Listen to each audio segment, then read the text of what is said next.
सबसे important reaction लेके आए हैं, सबसे इंपॉर्टेंट जो 11, 12 और नीट, आईआईटी और एम्स जैसे एग्जामों में भी यहाँ से सबसे ज्यादा इस रिएक्शन से क्वेश्चन पूछे गए हैं। तो आप इस रिएक्शन को बहुत ध्यान से पढ़िए और समझिए इस रिएक्शन को, क्योंकि इस रिएक्शन से हम एल्केन, एल्कीन और एल्काइन सभी तरह के प्रोडक्ट बना सकते हैं। और इस रिएक्शन का नाम है कोल्बे इलेक्ट्रोलाइसिस। क्या नाम है? कोल्बे इलेक्ट्रोलाइसिस, जिसे कोल्बस नामक वैज्ञानिक ने दिया था, इसलिए इसको कोल्बे विद्युत अपघटन कहते हैं हम। और ध्यान रखना इसमें ये कार्बोक्सिलिक अम्लों का सोडियम लवण होता है। कार्बोक्सिलिक अम्लों के सोडियम लवण को के जलीय विलयन का विद्युत अपघटन कराया जाता है। तो यहाँ सिमेट्रिकल एल्केन प्राप्त होता है और NaOH, CO2 और H2 प्राप्त होता है। ये देखिए यहाँ पर कार्बोक्सिलिक अम्लों के सोडियम लवण को जब हम पानी में घोल लेंगे और पानी में घोलकर उनका इलेक्ट्रोलाइसिस करेंगे, विद्युत अपघटन करेंगे, तो विद्युत अपघटन कराने पर एनोड पर हमें एल्केन प्राप्त होगा, CO2 गैस प्राप्त होगी और जो कैथोड है उस कैथोड पर हमें NaOH और H2 गैस प्राप्त होती है। तो बहुत सारी थोड़ी सी टिपिकल टाइप की रिएक्शन है, बट बहुत इंपॉर्टेंट और आपको सीखना बहुत ज्यादा इंपॉर्टेंट है अगर आप नीट और एम्स वगैरह की तैयारी कर रहे हो या फिर 12th स्टैंडर्ड का बोर्ड एग्जाम देने जा रहे हो। ओके, तो this is your beautiful YouTube channel chemistry Guru and I am अंकुश चंदेल। एक बात हो कि यहाँ पर आपको समझ में इसलिए आएगा क्योंकि हम गारंटेड आपको देने जा रहे हैं क्लासरूम जैसा एहसास। तो आ जाओ स्टार्ट करते हैं। आ जाओ। तो सबसे पहले हमारे लिए जानना जरूरी है कि कार्बोक्सिलिक अम्लों के सोडियम साल्ट्स या पोटेशियम साल्ट्स क्या होते हैं। कार्बोक्सिलिक अम्लों के सोडियम लवण या पोटेशियम लवण क्या होते हैं। तो बहुत सिंपल सी बात है, you know that acid and base दोनों कंबाइंड होकर साल्ट्स बनाते हैं। ओके, अम्ल और क्षार क्रिया करके क्या बनाते हैं? अम्ल और क्षार क्रिया करके लवण बनाते हैं। क्या बनाते हैं? लवण बनाते हैं। तो कार्बोक्सिलिक अम्ल क्या होता है? देख लो पहले बच्चों, RCOOH ये क्या होता है? कार्बोक्सिलिक अम्ल। क्या है ये? Carboxylic acid. कार्बोक्सिलिक एसिड इसकी अभिक्रिया हम किसी क्षार से करा दे। क्षार कौन ले लेते हैं हम यहाँ पर? NaOH, क्योंकि हमें सोडियम लवण चाहिए और अगर आपको पोटेशियम लवण चाहिए तो आप किससे रिएक्ट करोगे? KOH से। किससे रिएक्शन करोगे? KOH से। ओके, तो यहाँ से प्यारे बच्चों NaOH, तो यहाँ से एसिड से H+ और NaOH बेस है, तो यहाँ से OH-, तो H+ और OH- ये तो बना लेंगे H2O। क्या बना लेंगे? H2O, और यहाँ नेगेटिव चार्ज और यहाँ पॉजिटिव चार्ज, तो ये बना लेंगे RC डबल बॉन्ड O और ये क्या? Na। RCOONA बोले तो RCOONA प्लस H2O, तो ये बन गया कार्बोक्सिलिक अम्लों का सोडियम साल्ट्स, कार्बोक्सिलिक अम्लों का सोडियम लवण। या फिर अगर हम यहाँ से KOH से रिएक्शन कराएंगे तो सोडियम की जगह कौन आ जाएगा? पोटेशियम आ जाएगा। कौन आ जाएगा? पोटेशियम। और कोई चाहिए तो दोनों ही साल्ट्स हम इस अभिक्रिया में यूज में ले सकते हैं। ओके, आया समझ में? या फिर अगर आप चाहो तो RCOOH, इसमें यदि हम सोडियम का टुकड़ा डाल देंगे तो ये RCOONA हो जाएगा और यहाँ से हाफ H2 क्या हो जाएगी? रिलीज हो जाएगी। तो इस तरह से भी हम कार्बोक्सिलिक अम्लों के सोडियम लवण को प्राप्त कर सकते हैं। आ रहा है समझ में? बोलो। तो किस तरह से ये कार्बोक्सिलिक अम्लों का सोडियम लवण प्राप्त होता है? कार्बोक्सिलिक अम्ल की अभिक्रिया किससे कराएंगे? क्षार से कराएंगे। अम्ल की अभिक्रिया क्षार से, ऐसे क्षार से कराएंगे जिसमें क्या हो? सोडियम। क्या हो? पोटेशियम। तो जो लवण बनेगा वो सोडियम लवण बनेगा, वो पोटेशियम लवण बनेगा और इसी को पानी में घोलकर पानी में घोलकर जल में घोलकर उसका क्या कराने वाले हैं? इलेक्ट्रोलाइसिस कराने वाले हैं, विद्युत अपघटन कराएंगे, जिससे हमें एल्केन मिलेगा और NaOH मिलेगा, CO2 मिलेगा और हाइड्रोजन गैस मिलेगी, CO2 गैस मिलेगी और NaOH मिलेगा। आइए इसके बारे में और भी पढ़ लेते हैं, हम डिटेल्स इसकी मैकेनिज्म भी पढ़ लेते हैं। ओके, इससे पहले ये याद रखना प्यारे बच्चों कि इसमें RCOONA में यहाँ CO2 निकल रहा है। क्या निकल रहा है? CO2। कोई भी चीज जब निकलती है तो उसको क्या कहते हैं हम? कार्बोक्सिलीकरण। CO2 अगर निकल रही है तो उसको क्या कहेंगे? कार्बोक्सिलीकरण या कार्बोक्सिलेशन। कार्बोक्सिलेशन, डी जहां आ जाए इसका अर्थ समझ लो कि निकल रहा है। यहाँ CO2 निकल रही है, ये CO2 किसमें से निकल रही है? ये यहाँ से निकल रही है, ये यहाँ से।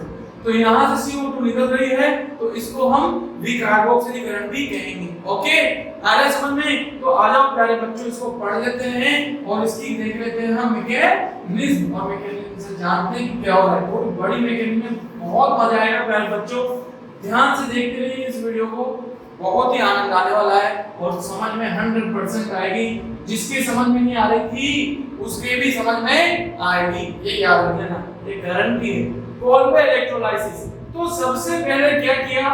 ये जो RCOO इसको दो मोल ले रखा है, ध्यान से देखो यहाँ पर RCOO और ये क्या N।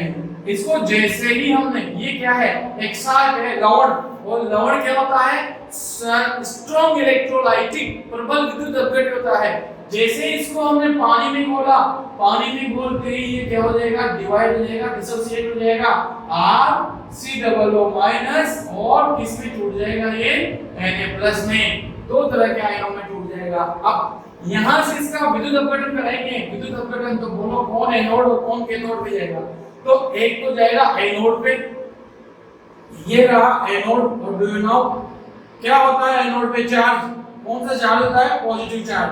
और इसको हम ले जाते हैं कहां पे? ये लीजिए कैथोड पे। और कैथोड पे कौन सा चार्ज होता है? Negative charge. पॉजिटिव चार्ज होता है, इसलिए ये जो नेगेटिव चार्ज होता है वो एनोड पे जाता है। सोडियम क्या होता है? धन आयन होता है, इसलिए वो कहां जाता है? कैथोड पे जाता है। पानी इसमें मिला हुआ है, क्योंकि ये जो भी होगा वो किसमें होगा? पानी में होने जाएगी reaction. Okay, do you know on this process have done anode? कौन सी क्रिया होती है एनोड पर? ऑक्सीकरण। पढ़ा है आपने? रेडॉक्स पढ़ा है। एनोड किससे कहते हैं? जहां ऑक्सीकरण होता है। कैथोड किससे कहते हैं? जहां रिडक्शन होता है, अपचयन होता है। तो यहाँ पर प्यारे बच्चों क्या होने वाला है? ऑक्सीकरण। तो RC डबल बॉन्ड O पे क्या है? Negative charge. क्या है? O पे नेगेटिव चार्ज। इसका ऑक्सीकरण होगा। ऑक्सीकरण बोले तो इलेक्ट्रॉन क्या करेगा? रिलीज करेगा, ये इलेक्ट्रॉन दे देगा। इसके पास एक इलेक्ट्रॉन एक्स्ट्रा है ना, एक्स्ट्रा एक इलेक्ट्रॉन। तो यहाँ पर ये इलेक्ट्रॉन क्या करेगा? रिलीज कर देगा। तो ये बन जाएगा RCOO और ये आ गया बिंदी बोले तो इलेक्ट्रॉन। तो इसका खुद का है ऑक्सीजन का। ओके, और यहाँ पर इसने एक इलेक्ट्रॉन क्या कर दिया? रिलीज कर दिया। ओके, इसके बाद RC डबल बॉन्ड O और ये क्या? इलेक्ट्रॉन है। अब इलेक्ट्रॉन है तो इसके पास 7 इलेक्ट्रॉन हो गए। अभी बंद बनाना चाहेगा, 8 करना चाहेगा, तो ये फोर्स करेगा इसको। किसको? कार्बन को। मिलने वाला है इसका, तो फोर्स करेगा। इससे कहेगा मेरे से बंद बना। तो R कार्बन, इसके इनके बीच में थोड़ी सी क्या है? मिसअंडरस्टैंडिंग है। तो यहाँ से भी बॉन्ड टूटेगा और विदलन कैसा होगा? समान विखंडन होने के कारण इसका इलेक्ट्रॉन, ये इसके पास और ये इसके पास। तो इसके पास जब इलेक्ट्रॉन आ जाएगा और इसके पास भी एक फ्री इलेक्ट्रॉन है, तो फ्री इलेक्ट्रॉन आमने सामने और नजरें और बनेगा बंद। तो यहाँ से देखो प्यारे बच्चों, ये R फ्री रेडिकल बन गया और यहाँ से निकल गया ये क्या? CO2। क्या निकल गया? CO2 निकल गया। ओके, समझ में आया? देखो यहाँ से ये इलेक्ट्रॉन है, 7 इलेक्ट्रॉन रह गए इसके पास, क्योंकि एक ही बंद बना हुआ है इसलिए 7 इलेक्ट्रॉन है। ये 8 करना चाहेगा। 8 कब होगा? जब ये इसके साथ एक बंद और बना ले, CO2 बनाएगा। तो बंद कैसे बनेगा? यहाँ फ्री रेडिकल है तो यहाँ पर भी फ्री रेडिकल होना नेसेसरी है। तो यहाँ पर होगा समान बंध विखंडन, ये इलेक्ट्रॉन इस पर और ये इलेक्ट्रॉन इस पर। तो R बन गया फ्री रेडिकल और ये बन गया CO2। CO2 की स्ट्रक्चर ऐसी होती है, मैं यहाँ बता देता हूँ आपको इस तरह से। ओके, ये नया बंद बना है, ये वाला बंद है। आ रहा है समझ में?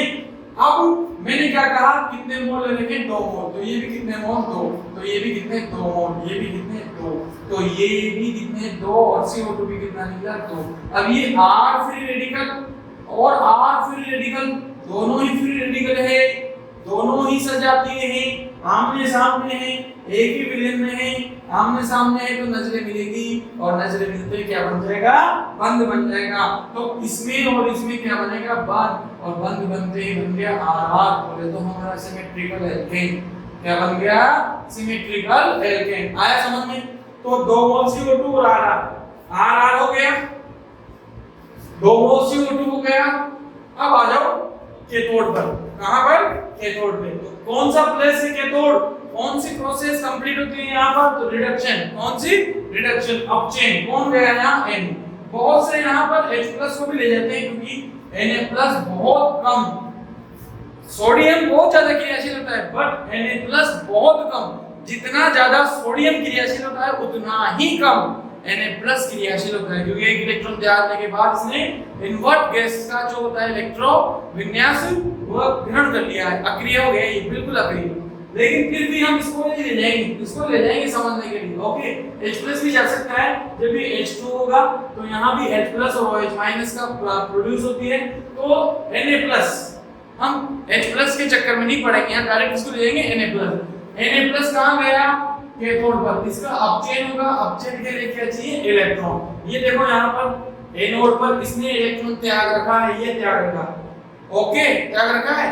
तो इसने इलेक्ट्रॉन ग्रहण किया, एक इलेक्ट्रॉन, और एक इलेक्ट्रॉन ग्रहण करके किसमें बदल गया, सोडियम में बदल गया। किसमें बदल गया, सोडियम में। ओके, अब आपको पता है कि सोडियम है और यहाँ जल भी है, जलीय विलेन है ना, सोडियम बन जाए और जहाँ जल हो वो दोनों रह सकते हैं क्या, बिल्कुल नहीं रह सकते। तो ये तुरंत HOH से क्या करेगा, क्रिया करेगा।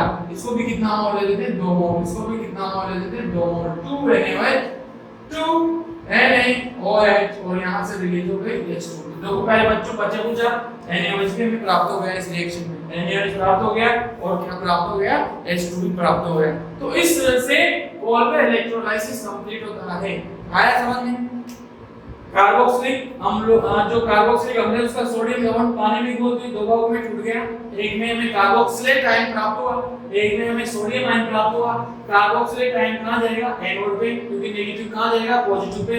सोडियम आयन कहां जाएगा, कैथोड पे, क्योंकि पॉजिटिव कहां जाएगा, नेगेटिव पे। यहां पर क्या होगा, ऑक्सीकरण।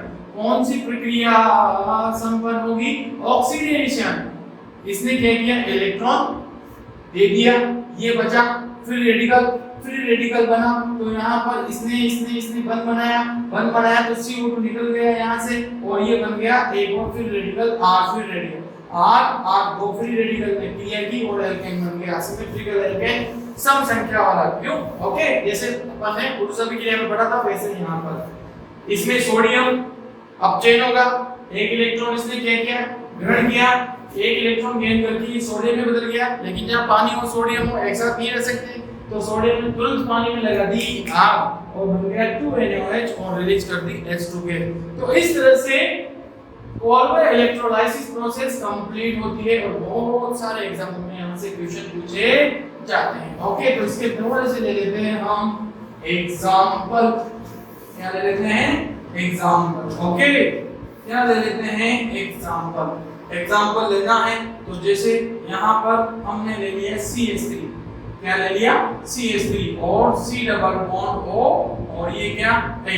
ओके, और ये तुम्हारा पानी और ये इसका विद्युत क्या लिख दिया, अपघटन, इलेक्ट्रोलाइसिस कराएंगे, क्या बनेगा। अब आपको पता चल गया कि जब उसमें R और R मिला था तो इसमें क्या मिलेगा, CH3 और CH3। तो इसका उत्पाद जो बनेगा वो क्या बनेगा, एथेन। और ये क्वेश्चन आया हुआ है, कई बार पूछते हैं कि एनोड पर क्या बनेगा, कैथोड पर क्या बनेगा, कभी ऑप्शन में क्या देते हैं, कभी ऑप्शन में क्या देते हैं। तो बहुत इंपॉर्टेंट रिएक्शन है प्यारे बच्चों, आ जाओ फटाफट से। तो इसको ले जाते हैं पानी में आग लगाई, टूट गया ये कितने भागों में, CH3 C double O minus और Na+। कहां भाग गया, माइनस है तो कहां जाएगा, एनोड पर। कहां जाएगा, एनोड पर, जहां इसका होने वाला है ऑक्सीकरण। ये माइनस क्या कर देगा, वापस दे देगा, तभी तो ऑक्सीकरण होगा। इलेक्ट्रॉन त्यागने क्या कहलाता है? ऑक्सीकरण। और सी जो लिया था वही देगा, जो लिया है वही देगा। लिया किससे? Na से। जब भी तो इसके प्लस आया समझ में, इसने इलेक्ट्रॉन लिया तो एनोड पर जाकर उस इलेक्ट्रॉन को वापस क्या कर देता है? ये लूज कर देता है। तो CH3 COOO पे ये इलेक्ट्रॉन बिंदी बिंदी बिंदी। ओके ओके, अब क्या होगा? समांतर बंध विखंडन। ठीक है, ये बॉन्ड ब्रेक होगा और इसका इलेक्ट्रॉन इस पे, इसका इलेक्ट्रॉन इस पे, तो यहाँ पर इलेक्ट्रॉन आते ही यहाँ बन जाएगा बंध, बोले तो CO2, और यहाँ ये बन गया CH3 मुक्त मूलक, और यहाँ निकल गई CO2। कितने मोल ले रखे? कितने मोल? कितने मोल? सब 2-2 मोल। कितने कितने? 2-2। तो ये भी 2 और ये भी 2 और ये भी 2, और ये CH3 मुक्त मूलक और दूसरे मोल से भी CH3 मुक्त मूलक, तो क्या बन जाएगा? CH3 और CH3 बोले तो एथेन। क्या बनेगा? एथेन। और क्या बनेगा? 2CO2। बहुत सी बार क्वेश्चन आया है कि एनोड पर कौन सी चीज प्राप्त होगी, तो ध्यान रखिए ना, एनोड पर एथेन प्राप्त होता है और एक क्या प्राप्त होता है? CO2 प्राप्त होता है। ओके, इसके बाद आ जाओ प्यारे बच्चों, फटाफट से पकड़, कहां पर? ये तो गया एनोड पे, और ये कहां जाएगा? कैथोड पे। तो ऑन द कैथोड रिएक्शन, तो कैथोड पर क्या रिएक्शन होती है? तो Na+ इसका ऑक्टेन हो जाएगा। इसने जो इलेक्ट्रॉन दिया है यहाँ पर, इसका ऑक्सीकरण होगा। एक इलेक्ट्रॉन इसने दिया है, उस इलेक्ट्रॉन को ये क्या कर लेगा? ग्रहण। क्या करेगा? ग्रहण करेगा, और इलेक्ट्रॉन ग्रहण करके Na में बदल जाएगा। और ये जो Na है वो किससे क्रिया करेगा? पानी से। पानी में आग लगाए वो है सोडियम NaOH, और यहाँ से कौन निकल जाएगा? हाइड्रोजन निकल जाएगा। ओके, तो यहाँ से CO2 निकल रहा है, तो इसको क्या कहते हैं? डीकार्बोक्सिलेशन। अगर किसी में से भी कोई भी चीज रिलीज हो रही है, निकल रही है, तो उसे हम आगे लगा देंगे डीकार्बोक्सी। CO2 को क्या कहेंगे? कार्बोक्सी। ओके, तो इसको कहेंगे डीकार्बोक्सिलेशन। कार्बोक्सिलीकरण भी कहते हैं इसको। ओके, और इससे सिमेट्रिकल एल्केन, जैसे एक और एक कितने कार्बन? 2 या फिर 4 या फिर 6 या फिर 8 कार्बन वाला एल्केन हमें इस रिएक्शन से प्राप्त होता है। आगे समझ में आ रहा है? समझ में? और इलेक्ट्रोलाइसिस समझ में आ रही है? बड़े से बड़े एग्जाम में यहाँ से क्वेश्चन आ जाता है, बड़े से बड़े एग्जाम में। ओके, चलो एक एग्जांपल फटाफट से और ले लेते हैं। अब यहाँ पर हमने ले लिया C2H5 और C double bond O Na। अब बताओ, अब हम यहाँ मैकेनिज्म नहीं करेंगे, डायरेक्ट देखेंगे।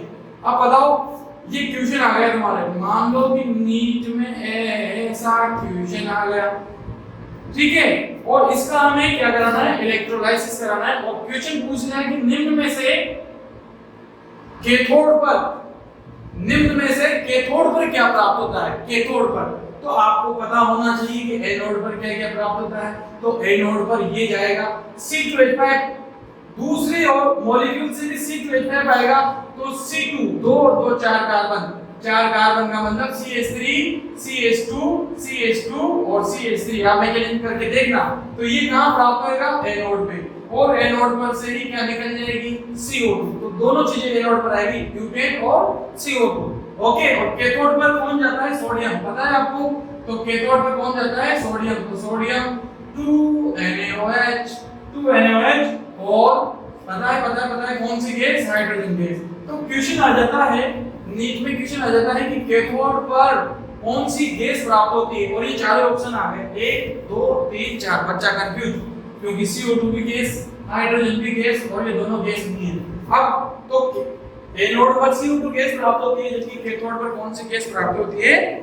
Hydrogen gas. और ये क्वेश्चन आया हुआ है प्यारे बच्चों, इसलिए मैंने ये कर दिया है। ओके, आया समझ में? मजा आ रहा है? कुछ मिल रहा है इस वीडियो में? आपको जरूर मिलेगा। अगर आप वाकई में फिजिक्स, केमिस्ट्री, बायोलॉजी, मैथमेटिक्स पढ़ना चाहते हैं, डॉक्टर, इंजीनियर और ऐसे कुछ और अचीव करना चाहते हैं, तो ये वीडियो आपको जरूर मजा दे रहा होगा। ओके, और मजा दे रहा है तो सब्सक्राइब कर दो, लाइक वाइक कर देना इसको। ओके, अगर आपको कुछ मिल रहा है तो। देखो प्यारे बच्चों, अगर मैं यहाँ पर कुछ ऐसा बना दूं, ऐसा CH2 और C डबल बॉन्ड O, और ये क्या Na, और C डबल बॉन्ड O और ये क्या Na, चलो पोटेशियम ले लेते हैं, बार बार सोडियम नहीं लेते हैं, इस बार कुक्कू कर लेते हैं, सी डबल ओके और सी डबल ओके। ओके, अब क्या होगा, अब इसका अपन जलीय विलयन ले लेते हैं और जलीय विलयन का क्या करा देंगे, विद्युत अपघटन, इलेक्ट्रोलाइसिस। तो आपको पता है क्या होता है, ये यहां से अलग हो जाता है, प्लस प्लस यहाँ आता है माइनस और माइनस आता है, ये माइनस कहाँ जाएगा एनोड पे, इसका क्या होगा ऑक्सीकरण होगा ही नहीं होगा, ऑक्सीकरण होगा तो यहाँ से क्या निकल जाएगा CO2 और यहाँ से भी निकलता है CO2 निकलता है, पक्का याद है, देखा आपने मैकेनिज्म, CO2 निकलेगा, CO2 यहाँ पर क्या देखे जाता है ये मुक्त मूलक, और वैसे यहाँ पर भी क्या देखे जाएगा मुक्त मूलक, और इनके आपस में नजरें मिली और नजरें मिली तो बन गया इस तरह से, तो ये बन गया इथीन, क्या बन गया ये इथीन, और इथीन के साथ 2CO2 NaOH नहीं बनेगा, KOH और ये क्या H2। देखना बहुत मजा आने वाला है, बहुत मजा आएगा इसमें। इस इलेक्ट्रोलाइसिस से हम एल्केन के साथ एल्कीन भी बना सकते हैं, क्या बना सकते हैं, एल्कीन भी बना सकते हैं। ओके ओके, हाँ सीख लो सीख लो सीख लो, और देख लो और देख लो और देख लो,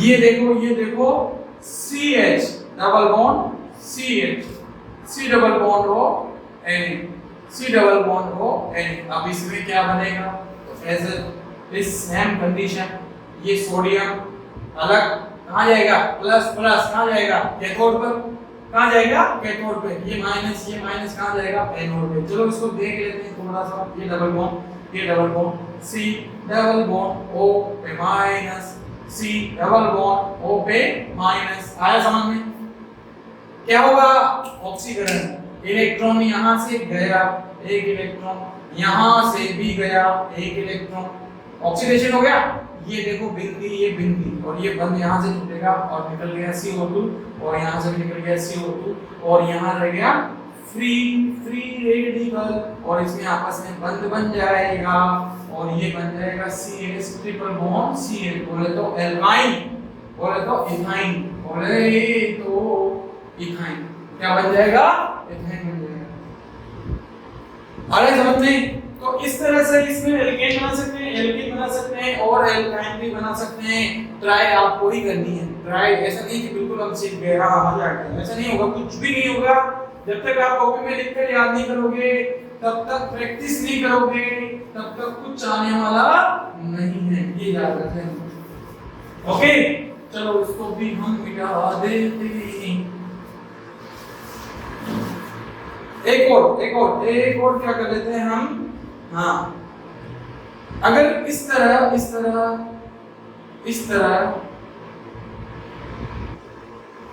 यहाँ C डबल बॉन्ड हो, यहाँ पर भी C डबल बॉन्ड हो, अगर आपको इसमें विद्युत अपघटन कराना है, क्या कराना है, विद्युत अपघटन कराना है।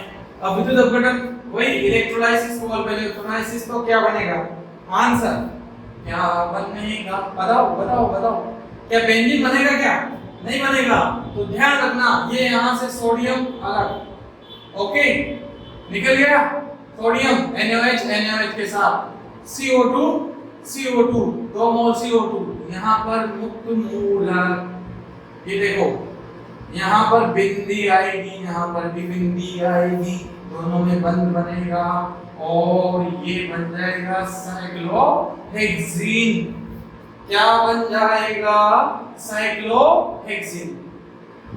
आ रहा है समझ में, ओके मिटा दो इसको, ये मिटा दिया। बहुत सारे तरह के, दिमाग लगाओ बच्चों, दिमाग लगाए बिना सिलेक्शन होने वाला नहीं है, बोर्ड में 100 ऑफ 100 ऑर्गेनिक केमिस्ट्री में आने वाले नहीं है। एक ये देखो, ये ले लिया सब ये, और यहाँ पर C डबल O Na, यहाँ पर भी C डबल O Na, बताओ क्या बनेगा बताओ। तो ये Na अलग और ये Na अलग, यहाँ आया माइनस और यहाँ पर भी आएगा माइनस, ये जाएगा, ये देखो कितना विचित्र सा लग रहा है हमें, CO माइनस, और ये क्या CO माइनस। एम्स लेवल का क्वेश्चन है, नॉर्मल क्वेश्चन नहीं है, ये याद रख लेना, नीट में भी टफ क्वेश्चनों में आने वाला है। तो ये माइनस और 2 Na प्लस अलग हो गया, इसका ये कहां गया, ये गया भाग गया एनोड में, भाग जा एनोड में जा, ऑक्सीकरण हो जा, इसका ऑक्सीकरण हो जा, ऑक्सीकरण होते ही ये इलेक्ट्रॉन त्यागेगा और इलेक्ट्रॉन त्यागेगा, ये भी गया इलेक्ट्रॉन, ये फ्री रेडिकल बनाएगा, यहाँ पर भी फ्री रेडिकल बनाएगा, यहाँ से CO2, यहाँ से CO2, और इस तरह से यहाँ बिंदी, ये आमने सामने सगे संबंधी, इनमें बन जाएगा बंद। बता सकते हो ये क्या है, इसका आईयूपीएसी नाम जो बता देगा उसको मिलेगा इनाम मंगल सर की ओर से। It is a bicyclo compound. कौन सा है ये बाइसाइक्लो कंपाउंड्स, जिसमें 2 वले पाए जाते हैं। इनका आईयूपीएसी नाम कैसे करेंगे, तो ये है सेतु कार्बन, कितने कार्बन, सेतु कार्बन, और 1 2 3 और ये 4, तो बाइसाइक्लो, इधर भी 2 कार्बन, इधर भी 2 कार्बन, तो 2 2 0, ओके 2 2 0, और ये बंद, और यहाँ पर टोटल कितना है बाइसाइक्लो, और क्या 1 2 3 4 5 और ये 6 बोले तो हेक्सेन, 6 बोले तो हेक्सेन। तो इसका इलेक्ट्रोलाइसिस करवाने पर क्या प्राप्त होगा, ऐसा क्वेश्चन आ जाएगा आपको, बहुत टिपिकल पड़ेगा बाल बच्चों। अगर ये नाम दे दें ना बाइसाइक्लो 220 हेक्सेन, तो समझ लो हाँ, लेकिन फिर भी हमें बिल्कुल शालीनता से कोलवे इलेक्ट्रोलाइसिस को कंप्लीट करवाना है। आया समझ में? कहीं पर भी अगर जोड़ना है और डबल बना रहा हो, क्या बना रखा हो, डबल बना रखा हो, जैसे ये इसको भी हम किससे बना सकते हैं, इसको भी हम कोलवे इलेक्ट्रोलाइसिस से बना सकते हैं, ठीक है।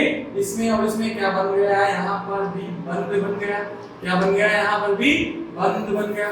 तो इस तरह से बाइसाइक्लो यौगिक का निर्माण हम कोलवे इलेक्ट्रोलाइसिस से कर सकते हैं। ध्यान रखना, कार्बोक्सिलिक अम्लों का सोडियम लवण पानी में खोला, पानी में किया, एनोड लगाया, कैथोड लगाया, करंट दौड़ा दिया इसने, इलेक्ट्रोलाइसिस करवा दिया इसमें, जाओ एनोड पे जाओ, कैथोड पे जाओ, ऑक्सीकरण हो जाओ, ऑक्सीजन हो जाओ, और मुझे तो एल्केन बना के दे दो, क्या बना के दे दो, एल्केन। तो this is really very important reaction for all exam 12 11 and very important AIIMS and NEET और आईआईटी। ओके प्यारे बच्चों, तो समझ में आई? अगर समझ में आई तो यार इस चैनल को सब्सक्राइब कर दो तुम, और ताकि हमें क्या मिलेगा, पावर मिलेगी, बैकग्राउंड हमारा मजबूत होगा यूट्यूब पे, और हम इससे भी बढ़िया मेहनत करेंगे आपके साथ, ताकि आपको घर बैठे फ्री ऑनलाइन बहुत ज्यादा बेनिफिट मिले।